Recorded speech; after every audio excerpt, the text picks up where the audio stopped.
They say grief is a heavy coat you eventually learn to walk in, but for me, it was a lead casket I dragged behind me every single day. My name is Camille. I'm 60 years old, and for 4 years, I've been living in a house that echoes with the silence of a girl who never came home. My daughter, Taylor, didn't just leave. She evaporated. One minute she was in her silk robe, her hair pressed and curled, laughing as she pinned a sprig of baby's breath into her veil. The next, the bridal suite was empty. The window was locked from the inside. Her phone was sitting on the vanity. The only thing missing was my child and the vintage pearls I'd fastened around her neck myself. The police called it cold feet. The groom, a man named Jordan who I never quite trusted, played the part of the jilted lover until the cameras stopped rolling. Then he moved on. Everyone moved on. Except for me. I was scrolling through a social media feed late last Tuesday.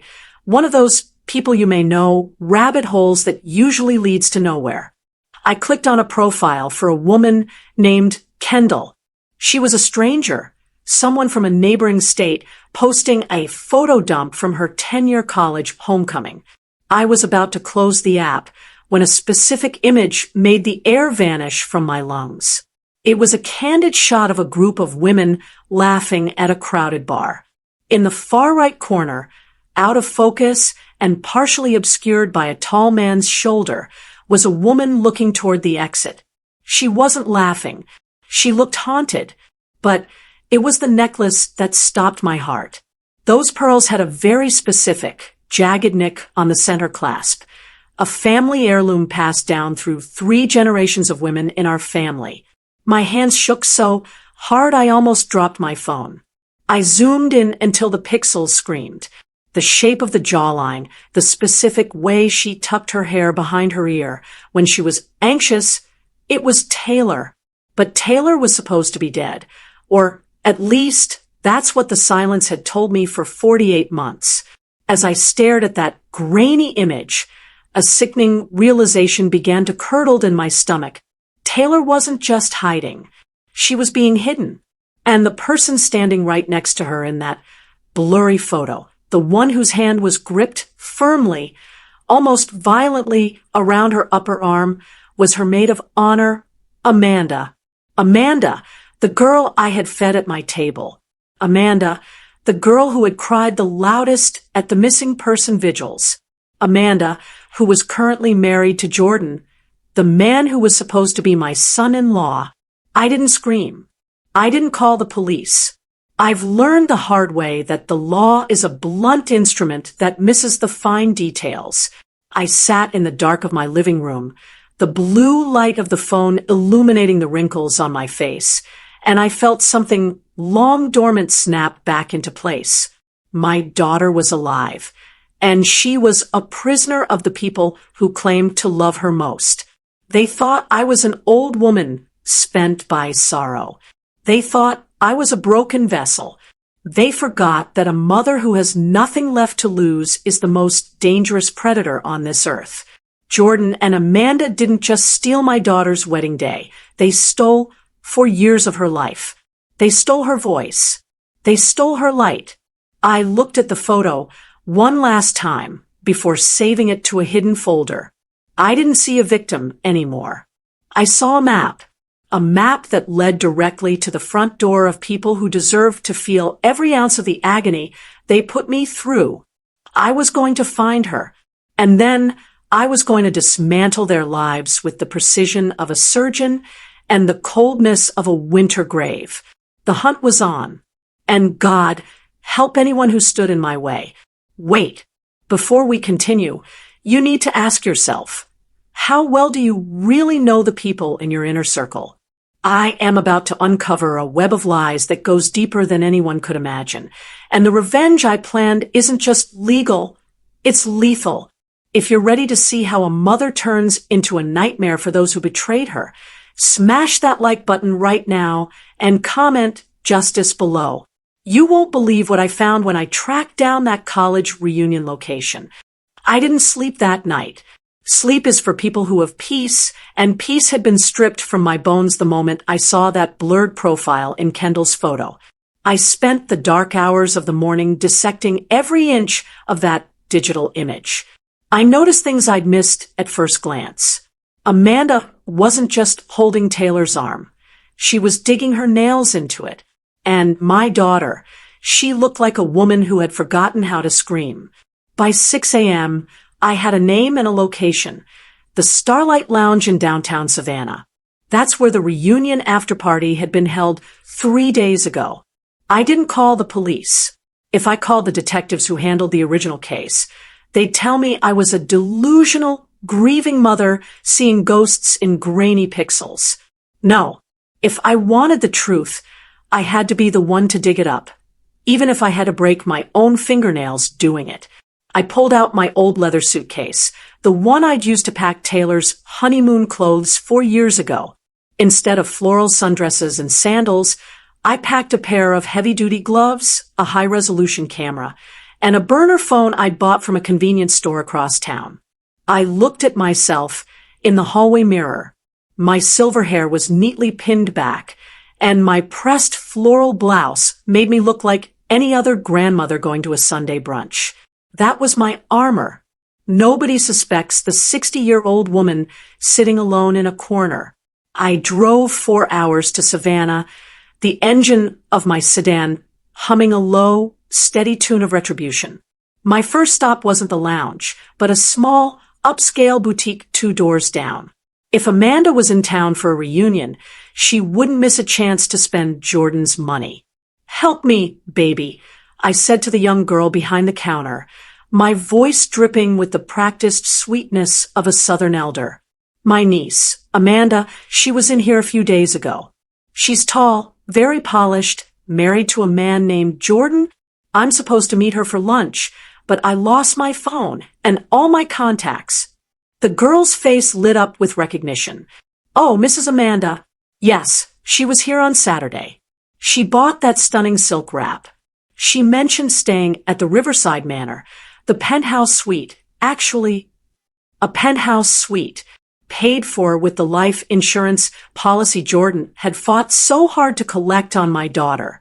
My blood turned to liquid nitrogen. "Thank you, sugar," I whispered, patting the girl's hand. I headed to the Riverside Manor. I didn't walk through the front door. I sat in my car in the parking deck, watching the elevator banks. 2 hours passed, then 3. Just as the sun began to dip, the gold-trimmed doors slid open. There they were. Jordan was dressed in a tailored suit, looking every bit the successful widower. Amanda was draped in the silk wrap the shop girl mentioned, her arm linked tightly through his. But it was the third person who made my heart stop. A woman followed behind them, her head bowed low, wearing a wide-brimmed hat and oversized sunglasses. She moved with a strange, hitching gait, as if her legs didn't quite belong to her. As they reached their black SUV, Jordan opened the back door and practically shoved the woman inside. For a split second, her hat tilted back. It was her. It was my Taylor. But her face, it wasn't the face of the vibrant girl I'd raised. She looked hollowed out. There was a faint, jagged scar running from her temple down to her jawline. A mark that hadn't been there on her wedding day. My daughter was being kept like a prize pet, hidden in plain sight, drugged, or broken into submission. I gripped the steering wheel so hard the leather groaned. I wanted to run out there. I wanted to scream her name and tear Jordan's throat out with my bare hands. But I forced myself to breathe. If I moved now, they'd disappear again. And this time, they'd make sure Taylor didn't leave a trail. I watched as the SUV sped away. I didn't follow them too closely. I knew where they were going. There was a private estate listed under a shell company Jordan owned, tucked away in the marshlands outside the city. A place where screams would be swallowed by the Spanish moss and the tide. I pulled my burner phone out and dialed a number I hadn't called in 20 years. A man named Malachi answered. He was a man from my past, someone who dealt in the kind of information the law couldn't touch. Camille, his gravelly voice crackled. I haven't heard from you since your daddy's funeral. I need a favor, Malachi, I said, my voice as cold as a headstone. And I need you to find me a very specific kind of untraceable equipment. I'm not calling the law. I'm becoming the law. Who's the target? He asked. 2 people who think they've buried the past.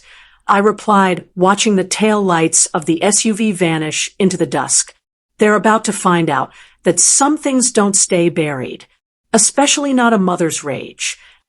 I met Malachi in a dimly lit diner on the edge of the city, the kind of place where the coffee tastes like battery acid and nobody asks for your last name.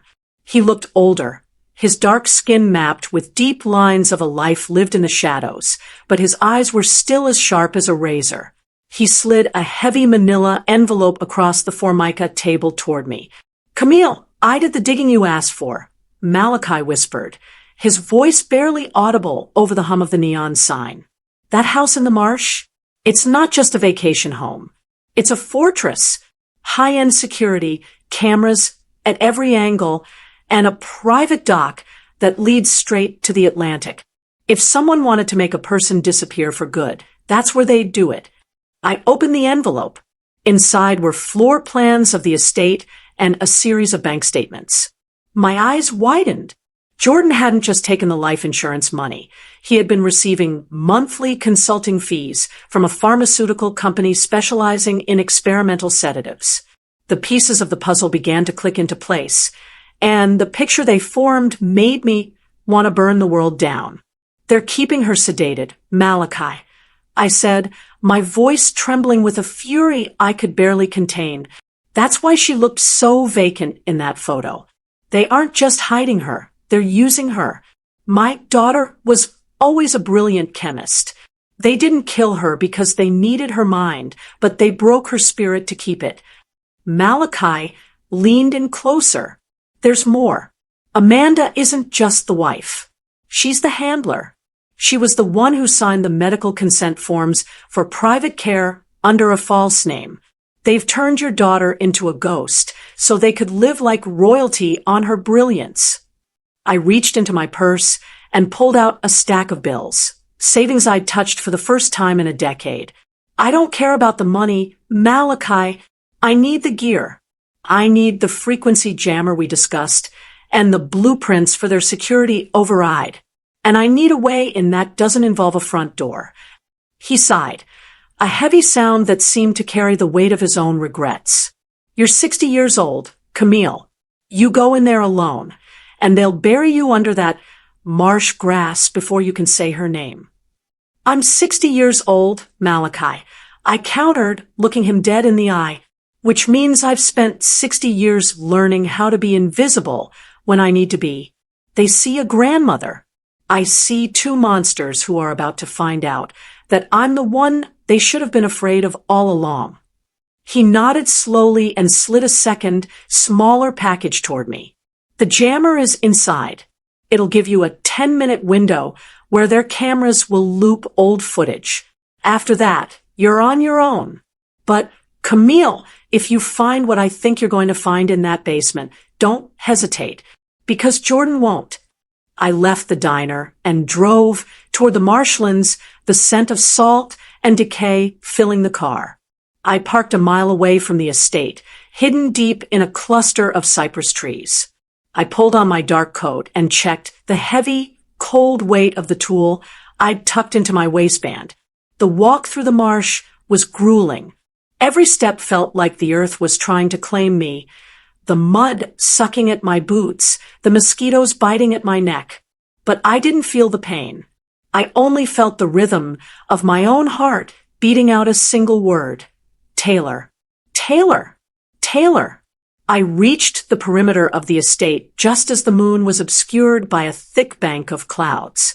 The house was a sprawling, modern monstrosity of glass and steel, a cage built of stolen dreams. I pulled out the frequency jammer Malachi had given me and flipped the switch. The small LED light turned green. I moved toward the back of the house, staying in the long shadows of the hedges. I found the cellar door, tucked away, near the servants' entrance. It was locked with a heavy electronic keypad. I pulled out the override device, my fingers steady despite the adrenaline surging through my veins. Click! The door slid open with a hiss. I stepped into the cool, sterilized air of the basement. It didn't smell like a home. It smelled like a hospital, bleach, latex, and the metallic tang of fear. I followed the sound of a low, rhythmic humming toward a heavy steel door at the end of the hall. There was a small reinforced glass window. I held my breath and looked inside. My daughter was sitting in a white chair, her arms strapped down, her eyes staring at a wall of monitors. Amanda was standing over her, holding a syringe, her face twisted into a mask of cold indifference. "Just one more hour, Taylor," Amanda said, her voice dripping with a fake sweetness that made my skin crawl. "Then we can go back upstairs and pretend everything is normal. You just keep working on that formula, and maybe Jordan will let you see the sun tomorrow." I felt the last thread of my restraint snap. I didn't care about the cameras. I didn't care about the plan. I reached for the door handle, my hand gripping the cold metal with the strength of a woman who was no longer human, but a force of nature. I didn't burst in. A mother's rage is a fire, but a grandmother's revenge is a deep, freezing lake. I waited. I watched through that small sliver of reinforced glass as Amanda leaned over my child, checking a foredrip that was snaked into Taylor's arm. My daughter's eyes were open, but they were vacant, staring at a mathematical sequence on a monitor as if her soul had been scrubbed away. Amanda sighed, smoothing back a stray hair from Taylor's forehead. "You were always the smart one, Taylor. That was your problem. You had the brains, but I had the vision. Jordan and I were just the curators of your genius." She turned her back to the door to adjust a dial on a console. That was the moment. I swiped the keycard Malachi had cloned for me. The electronic lock hissed, a sound like a snake in the grass, and the heavy door swung inward.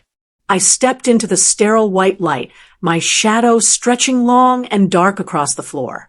Amanda didn't even look up at first. "Jordan, I told you she's almost done with the stabilization formula. Give us another 20 minutes.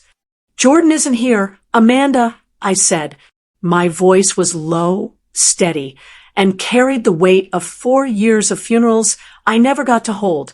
Amanda froze. The syringe in her hand clattered to the floor.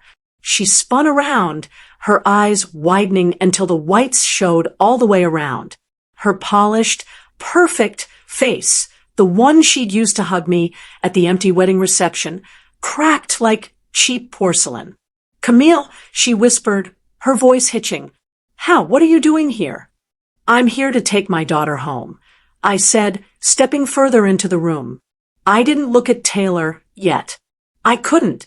If I looked at my broken child, I'd lose the coldness I needed to finish this.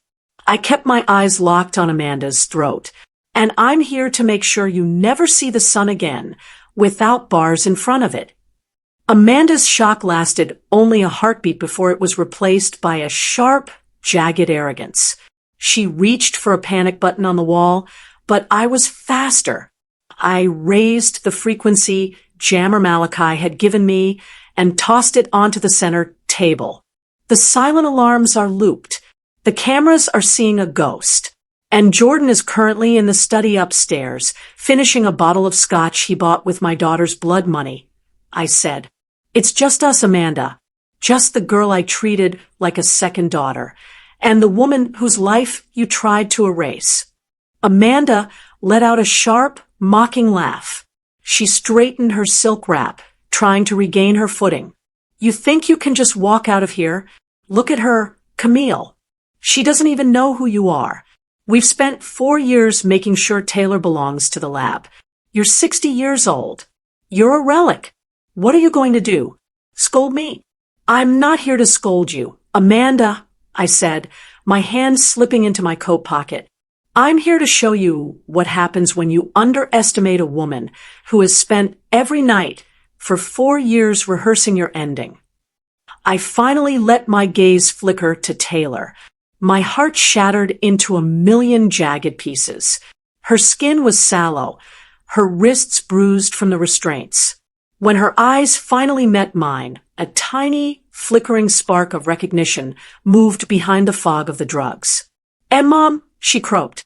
The word was barely a breath, but it hit me harder than a physical blow. I'm here, baby, I whispered. Amanda lunged for a scalpel on the tray beside her, her face twisting into something demonic. She's $1 billion asset. I won't let some old hag ruin this. She swung the blade, but I didn't flinch. I had spent 40 years raising a family in the harshest parts of the city before we moved to the suburbs. I knew how to move when the world went sideways. I sidestepped her clumsy lunge, grabbed her wrist, and slammed it against the edge of the steel table.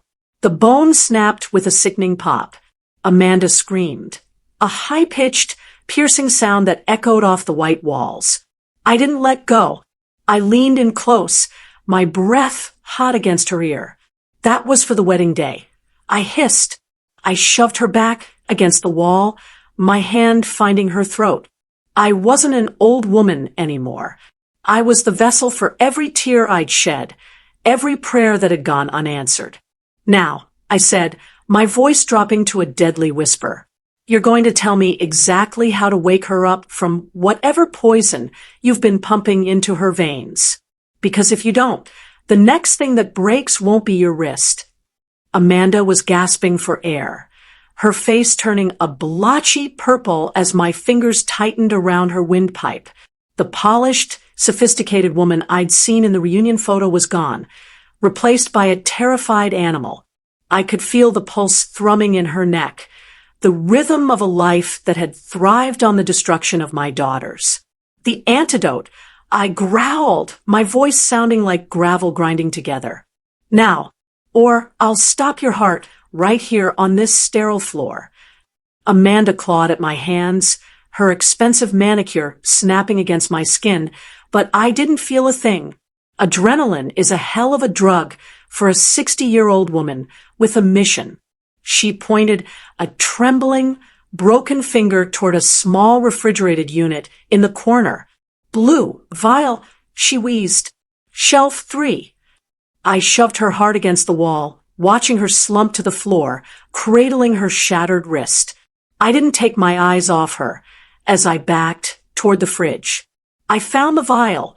It was a clear, cerulean liquid that looked far too beautiful to be the cure for such an ugly crime. I grabbed a fresh syringe, my hand steady as a surgeon's. If this is another one of your sedatives, Amanda, I said, stepping back toward Taylor, I'm going to make sure you swallow the rest of the bottle. I leaned over my daughter. Her eyes were tracking me now, the fog lifting just enough for her to track the movement of the needle. Stay with me, Taylor. Mom's got you. I'm taking you home. I injected the fluid into the foreport. For a moment, nothing happened. Then, Taylor's body stiffened. Her back arched off the chair, and a low, guttural moan escaped her lips. Her pupils dilated until her eyes were nothing but deep, dark voids. Then she gasped a huge, lung-filling breath that sounded like someone breaking the surface of the water after nearly drowning. Mom, she whispered, her voice stronger this time, though still cracked with years of disuse. The wedding, they took me from the room. I know, baby, I know everything now, I said, fumbling with the heavy leather restraints on her wrists. Camille, stop! Amanda screamed from the floor. She had managed to pull herself up, leaning against the console. You don't understand the money involved here. If she leaves, the investors, they'll kill us all. Jordan has people you can't even imagine. Then they can start with you. I snapped. I finally heard the heavy thunk of the last restraint hitting the floor. Taylor tumbled forward into my arms. She was so light, frail, like a bird made of glass. I held her tight, feeling the jagged scar on her face press against my shoulder. The rage I felt earlier was a flickering candle compared to the inferno that roared to life when I felt how much of her they had truly wasted. "Can you walk, Taylor?" I asked. I think so," she said, her legs wobbling as she found the floor. Suddenly, the overhead lights flickered. The red emergency strip along the ceiling began to pulse. The frequency jammer on the table let out a dying whine and went dark. 10 minutes was up. "Jordan knows," Amanda hissed, a blood-chilling smirk spreading across her face despite her pain. "The system just reset.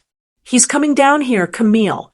And he doesn't leave witnesses, not even mothers-in-law." I looked at the heavy steel door. I could hear the rhythmic thump, thump, thump of heavy footsteps echoing down the hallway. Jordan wasn't running. He was walking like a man who knew his prey was trapped in a box. I looked at Taylor, then at the cowering Amanda, then at the heavy medical tray filled with sharp, stainless steel instruments. I didn't feel fear. I felt a cold, predatory clarity. "Taylor, get behind that cabinet," I commanded, "and don't look away. I want you to remember this." I picked up a heavy glass carafe of saline and shattered it against the edge of the table, keeping the jagged neck in my hand. I stepped into the shadows beside the door, just as the electronic lock gave a final, triumphant beep. The door swung open. Jordan stepped in, a silenced pistol in his hand and a look of pure, murderous boredom on his face. "Amanda, what the hell is going on with the—" He didn't finish the sentence. I moved with the speed of a woman who had been waiting 4 years for this exact second. Jordan didn't even have time to level the barrel of that gun as he stepped over the threshold. His eyes searching for Amanda on the floor, I lunged from the darkness of the door frame. I didn't go for the gun. I went for his eyes. The jagged neck of the shattered saline carafe caught him across the brow, blinding him with a sudden rush of crimson. He let out a roar of surprised agony, stumbling back, his first shot going wide and shattering a tray of glass vials behind me. The sound was like a bomb going off in that small, sterile room. "You old witch," he screamed, flailing his arms as he tried to wipe the blood from his vision. I didn't give him a second to recover. I kicked the back of his knee with every bit of strength in my 60-year-old frame. He buckled, hitting the floor hard. Before he could raise the weapon again, I was on him. I didn't use my fists. I used the weight of my fury. I slammed my knee into his chest, pinning him down, and grabbed his wrist, slamming it repeatedly against the concrete floor until the pistol clattered away into the corner. "Camille, stop!" Amanda screamed from the corner, but I didn't even turn my head. "Look at me, Jordan," I hissed, my face inches from his. "Look at the woman who spent 4 years praying for your soul while you were selling my daughter's life by the milliliter." His breathing was ragged, his face a mask of gore and terror. "Camille, please, it was Amanda's idea. She said we could be rich. She said Taylor wouldn't even feel it." "Don't you dare use her name," I whispered, the coldness in my heart finally reaching my fingertips. I reached back and grabbed a heavy set of surgical clamps from the tray. I wasn't going to kill him yet. That would be too easy. That would be a mercy he didn't earn. I clamped them onto the thin skin of his ear and twisted. He shrieked, a sound of pure, unadulterated pain that filled the basement. "Mom!" Taylor's voice came from behind the cabinet. She was standing now, leaning against the metal for support, her eyes wide but no longer vacant. She wasn't looking away. She was watching the man who had stolen her wedding night crawl in the dirt. "He took everything from you, Taylor," I said, not taking my eyes off Jordan. "He took your youth. He took your career. He took the son. Now we take his." I looked at Amanda, who was trying to edge toward the door. Sit down, Amanda. If you move another inch, I'll make sure Jordan isn't the only one leaving here in pieces. Amanda froze, her face pale as a ghost. She knew then that the sweet old Mrs. Camille was dead. The woman standing over her husband was a stranger, a vigilante forged in the fires of betrayal. I dragged Jordan toward the center of the room, near the chair where he had kept my daughter bound for 4 years. I found the heavy leather straps. "Help me, Taylor," I said firmly. My daughter hesitated for only a second before she stepped forward. Her hands were shaking, but her jaw was set. Together, we hoisted him into the chair. We strapped his arms down. We strapped his legs down. We used the very restraints that had scarred her wrists to pin him to the seat of his own undoing. Jordan was sobbing now. The bravado of the successful widower completely evaporated. "Camille, please. I'll give you the money. All of it. Millions. Just let me go." "I told you before. Jordan," I said, picking up the syringe Amanda had dropped earlier. "This was never about the money. This is about the 4 years you stole. And since you love experimental chemistry so much, I think it's time you became the subject." I turned to the console, looking at the rows of vials. I didn't know the formulas, but Taylor did. She walked over to the monitors, her fingers dancing across the keys with a muscle memory that years of drugging couldn't erase. "This one, Mom," Taylor said, her voice cold and steady as ice. "It's the one they use to keep me in a waking nightmare. It makes you feel everything, but you can't move a single muscle to scream." I filled the syringe. Jordan's eyes went wide, his screams muffled by the gag I fashioned from a strip of his own expensive suit jacket. "Welcome to the basement, Jordan," I whispered. "I hope you like the view." "It's ready," Taylor whispered. She stood over the console, the glow of the screen reflecting in her hollowed-out eyes. She looked like a vengeful angel carved from stone. "This compound won't kill him, Mom. It just locks the mind inside a body that feels like it's being burned from the inside out. They called it Project Silence." I looked at Jordan. His eyes were darting back and forth, pleading, bulging with a terror that surpassed anything I had felt in those 4 years of searching. He was looking for a shred of the woman who used to bring him pound cake and call him son. He found nothing but a void. "Amanda," I called out without turning around. The woman in the corner flinched. She was huddled against a stack of crates, her broken wrist cradled against her chest. She looked small, pathetic. It's amazing how fast monsters shrink when the lights are finally turned on. "Come here," I commanded. "Camille, please. I'm hurt. I need a hospital," Amanda moaned, her voice trembling. I turned then, the syringe in my hand glinting under the fluorescent strips. "You'll get exactly what you've earned, Amanda. But first, you're going to help my daughter. You're going to help her pack every bit of data, every formula, and every shred of evidence on these servers into an encrypted drive. If you miss one file, I'll let Taylor decide which project we test on you next." Amanda scrambled to her feet, her fear overriding her pain. She tripped over her own feet to get to the workstation, her fingers fumbling as she began the data transfer under Taylor's watchful, icy glare. I walked back to Jordan. I leaned in close, so close I could smell the expensive cologne he'd worn to hide the scent of his rot. I pulled the gag down, just an inch. "Why, Jordan?" I asked. It was the only question that mattered. You had a life. You had a woman who loved you. Why was this worth it? He spat a mouthful of blood toward my shoes, a final, pathetic spark of defiance. "Love doesn't pay for private jets, Camille." Taylor was a genius wasting her time at a university. We just optimized her. We gave her work purpose. "You gave her a cage," I corrected him. I didn't wait for another word. I pressed the needle into his arm and pushed the plunger down. The transition was instantaneous. His body didn't thrash. It did the opposite. Every muscle in his frame locked into a rigid, porcelain-like stillness. His jaw stayed open in a silent scream, his eyes fixed on the ceiling.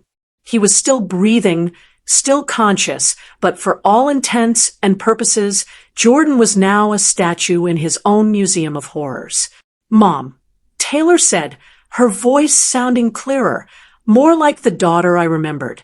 "The drive is finished. I've wiped the local backups. They have nothing left to sell." "Good," I said. I looked around the room. I saw the cameras, the ones I had jammed. I knew the loop wouldn't last forever. I had to move fast. I turned my attention back to Amanda. She was standing by the desk, looking at the door, calculating her chances of a run. I could see the wheels turning in her head. She thought she could still talk her way out of this, or perhaps find a way to frame me for the whole thing once I left. "You think you're going to walk away, Amanda?" I asked, walking toward her. "You think you'll tell the police I broke in here and went crazy?" I wouldn't do that," she lied, her eyes darting toward the stairs. "You're right. You wouldn't, because you're coming with us," I said.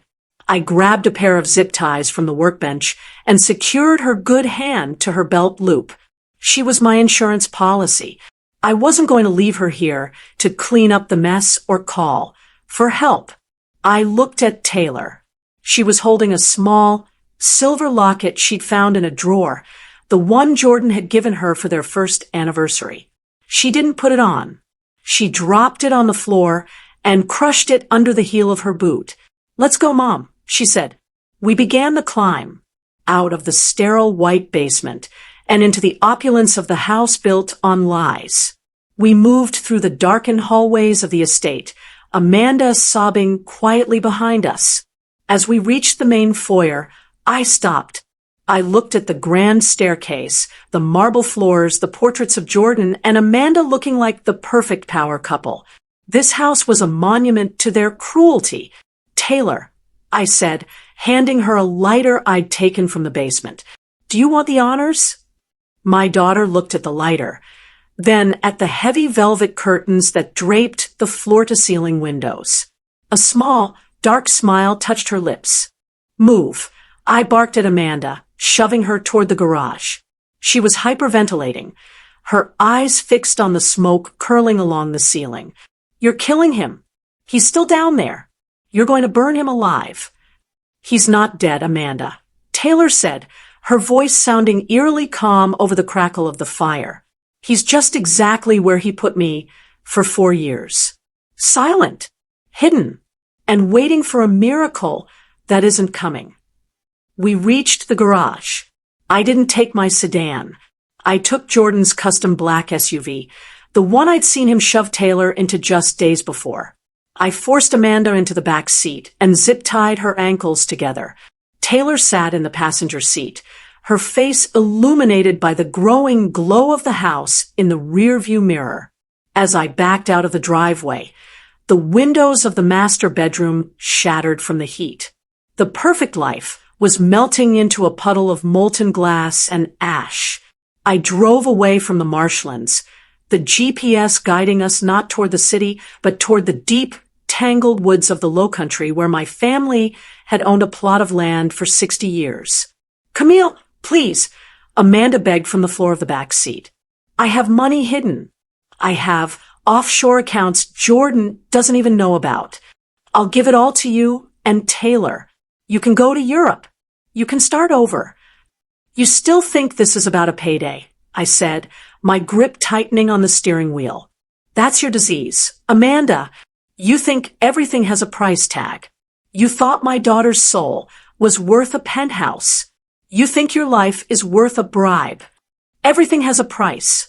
Amanda screamed, her voice cracking. "Not this," Taylor whispered, turning around to look Amanda in the eye. "My mother didn't come for the money.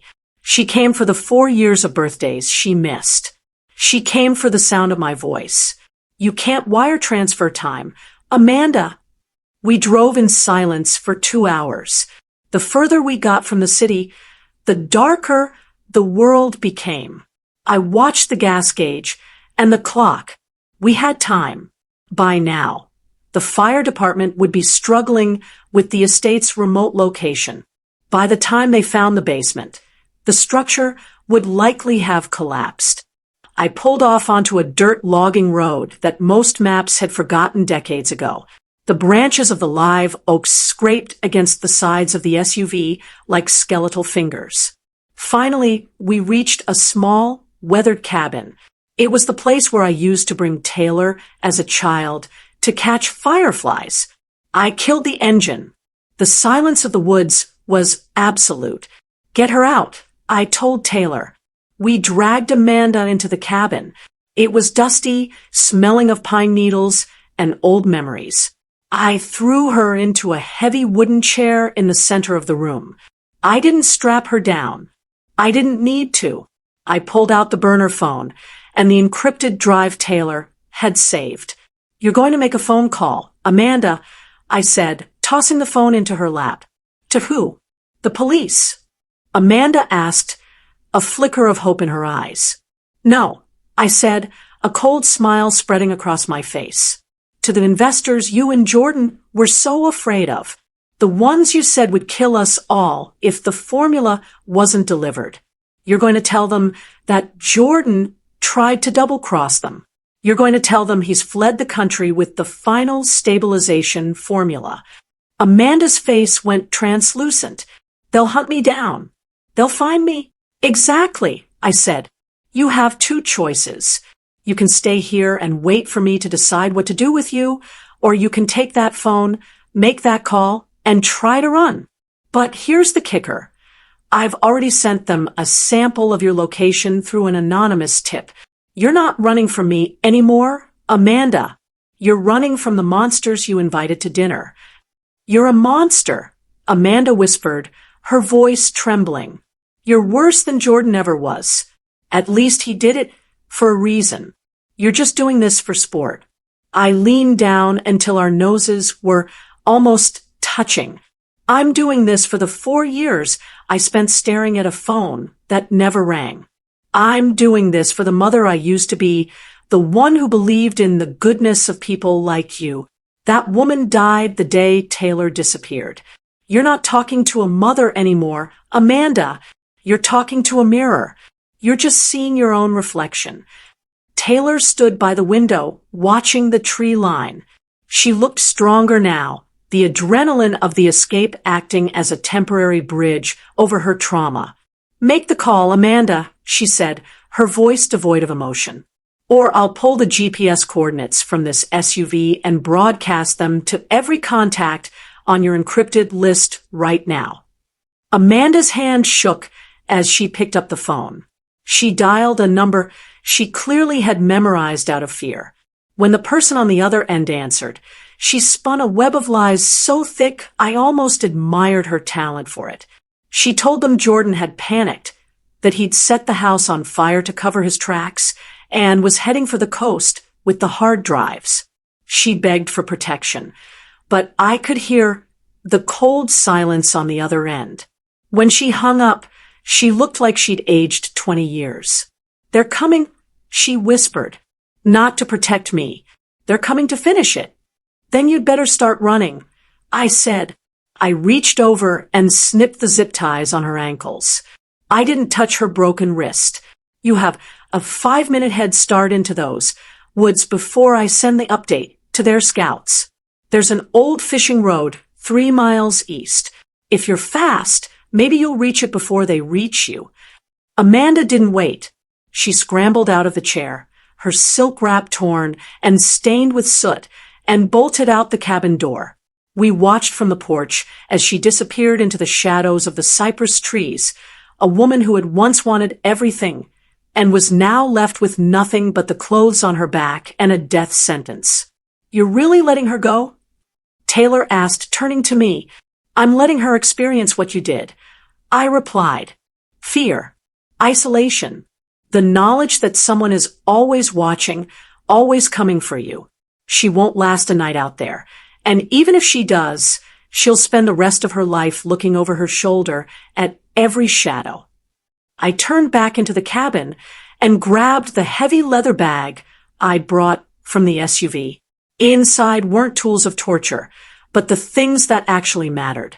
I pulled out a clean, warm sweater and a bottle of water, handing them to my daughter. "We aren't staying here, are we?" Taylor asked. "No," I said. "We're going to a place they can't find. Not the police, not the investors, and certainly not the ghosts of your past. I've had a plan for this since the day I realized the police had stopped looking for you. I bought a small house under my maiden name in a quiet town 3 states away. It has a garden. It has a library. And most importantly, it has a gate that stays locked."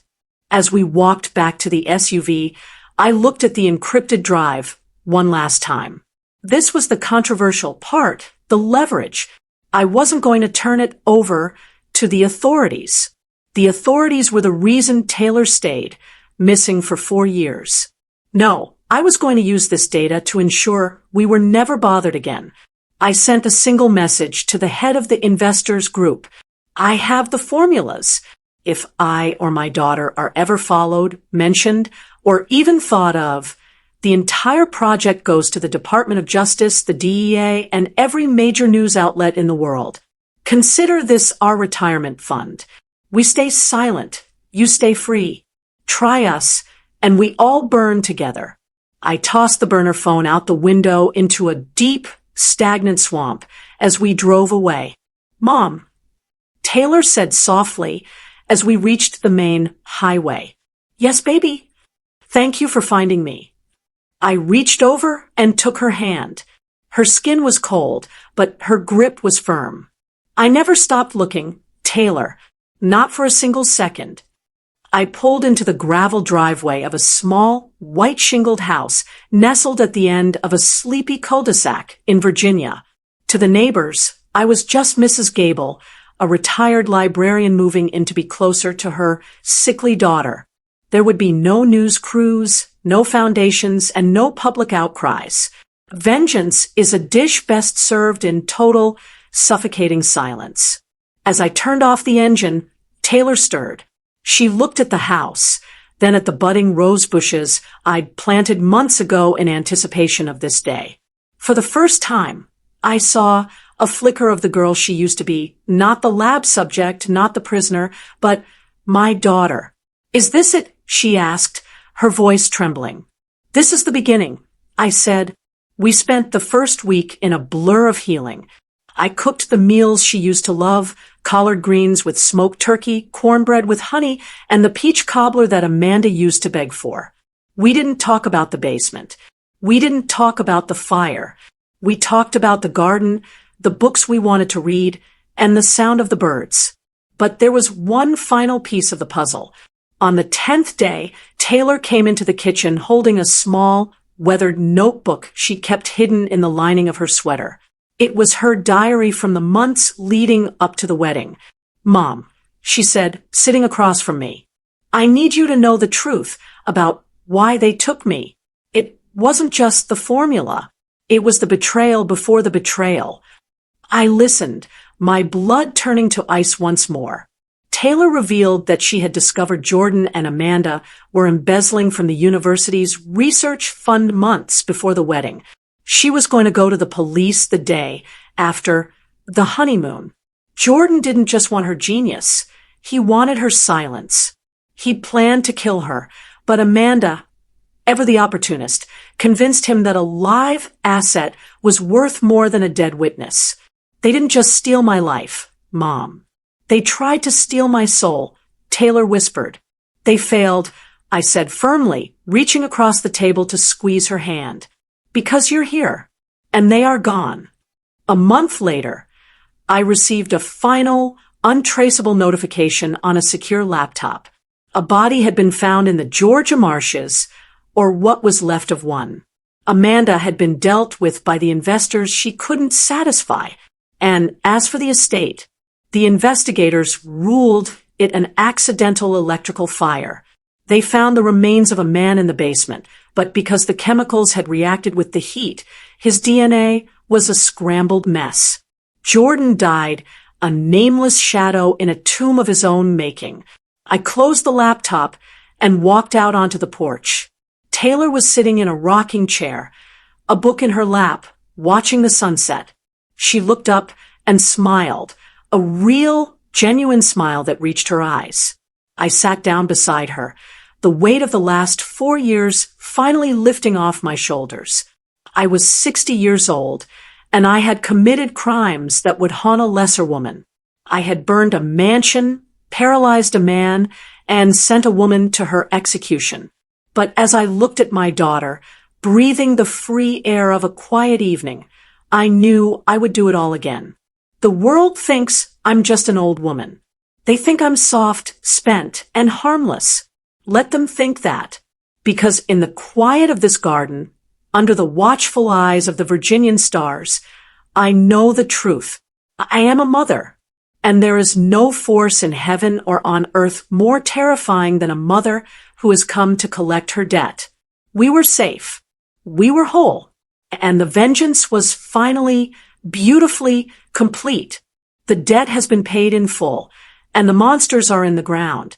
Camille and Taylor have their peace, but at a cost that would break most people. This is what happens when you push a good woman too far. This is vintage vengeance. If this story kept you on the edge of your seat, you need to see what we have coming next. Our next story involves a grandmother who discovers her grandson's imaginary friend is actually someone from her own dark past. You do not want to miss it. Smash that like button, subscribe to join the Vengeance family, and comment accountability below if you believe Camille did the right thing. Share this video with someone who thinks grandmothers are harmless. Let's show them the power of a mother's rage. Thanks for watching. And remember, the past never stays buried for long.